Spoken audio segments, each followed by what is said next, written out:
My dear marketers, how do you do when you offend a client during any kind of conversation, during a kind of negotiation, for example, in real estate, and without knowing, you find that you might have used a word that has offended such a kind of a client?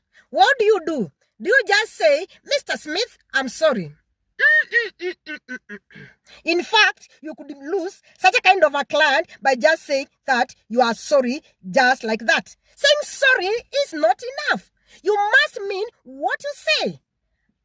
And you must be sorry for a client to understand that you really mean that what you say, but you are not just saying, I'm sorry. I'm sorry is not enough in this kind of organization. Remember, real estate is a kind of organization that deals with lots and lots of money, and you must treat your client right at any particular kind of a time.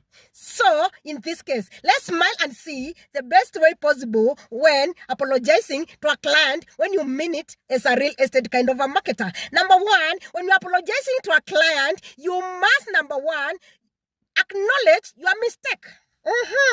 Acknowledge that the mistake is on your side and you take responsibility. Once you take responsibility, be remorseful and promise the client that you will not repeat such a kind of a mistake again, and you are willing to work with such a kind of a client in a better way now or in the future.